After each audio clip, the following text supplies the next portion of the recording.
You are sitting at your desk right now, you know exactly what you need to do.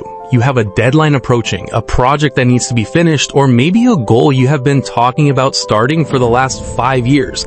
The path is clear. The instructions are simple. All you have to do is sit down, open your computer, and start working.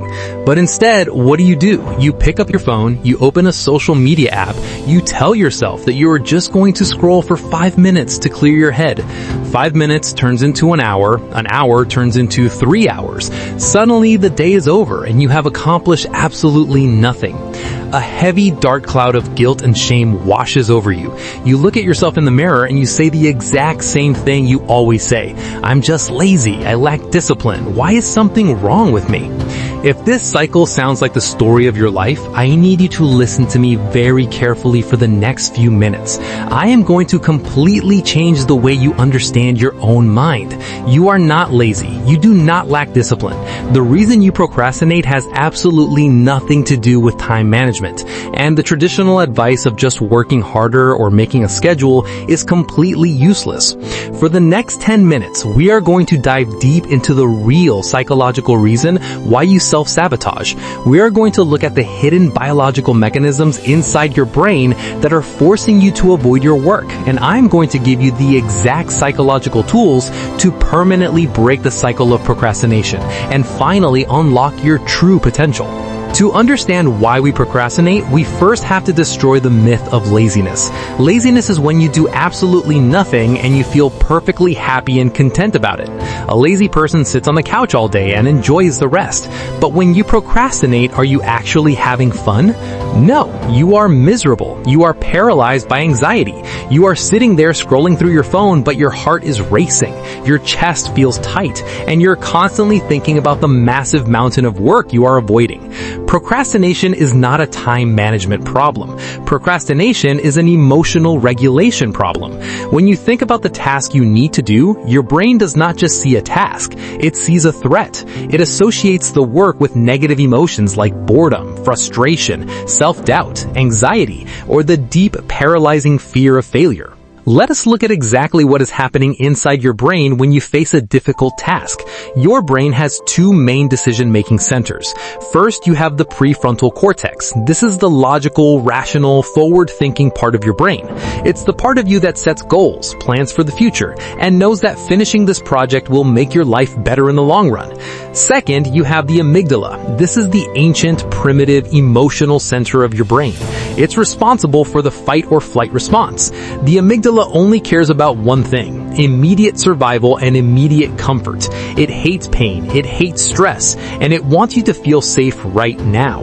When you look at a difficult, complex, or overwhelming task, your prefrontal cortex says, we need to do this for our future. But your amygdala looks at the stress and anxiety associated with the task and treats it like a literal physical threat. Your amygdala hijacks your brain. It screams at you to run away from the pain. And how do you run away in the modern world? You do not run into the forest, you escape into the glowing screen of your smartphone.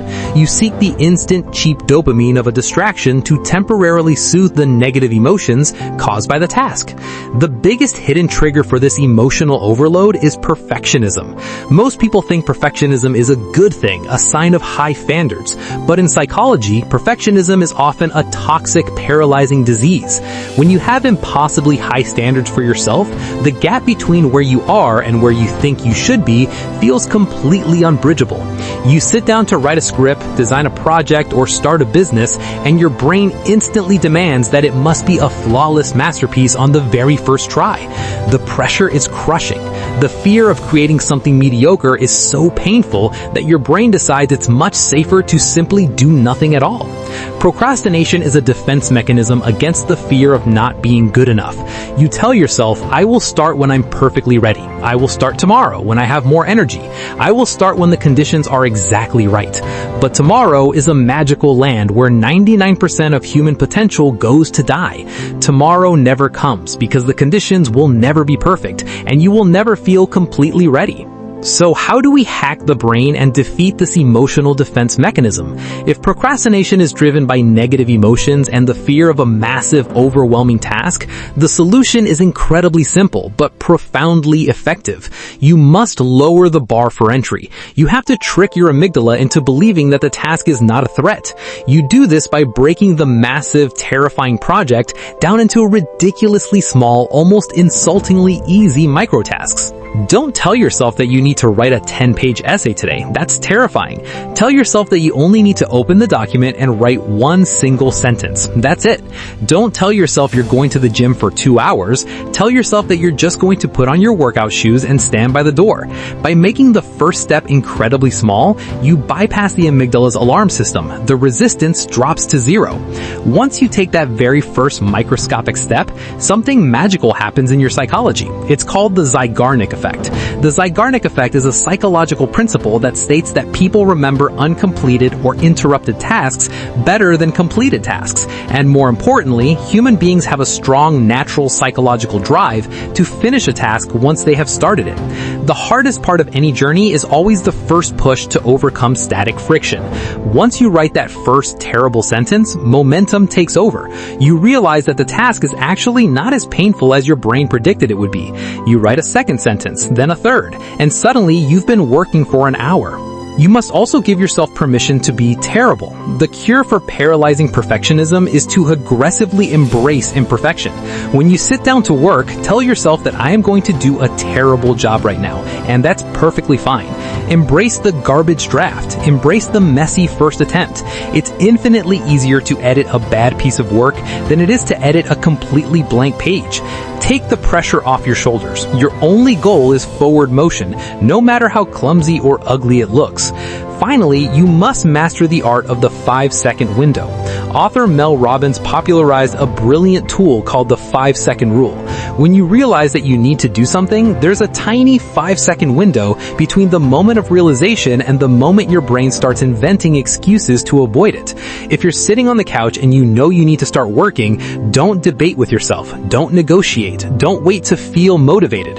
The moment the thought enters your head, count backwards out loud. 5, 4, 3, 2, 1. And physically move your body. Stand up. Walk to the desk.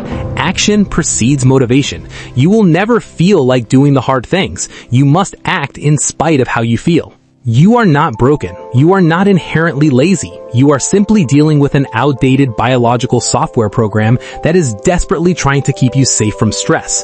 But you are no longer an animal reacting to fear. You are a sovereign individual with the power to override your own programming. Stop waiting for the perfect moment. Stop demanding absolute perfection. Forgive yourself for the time you have wasted in the past. Take a deep breath, count backwards from 5, and take one tiny, imperfect step forward. The life you have always wanted is hiding right behind the work you have been avoiding. You have the power to break the invisible chains holding you back, but you have to make the first move.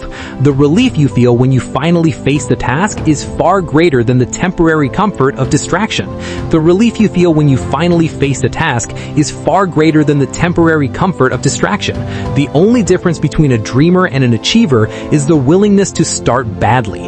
Every moment you spend running away from the work is a moment you steal from your own future.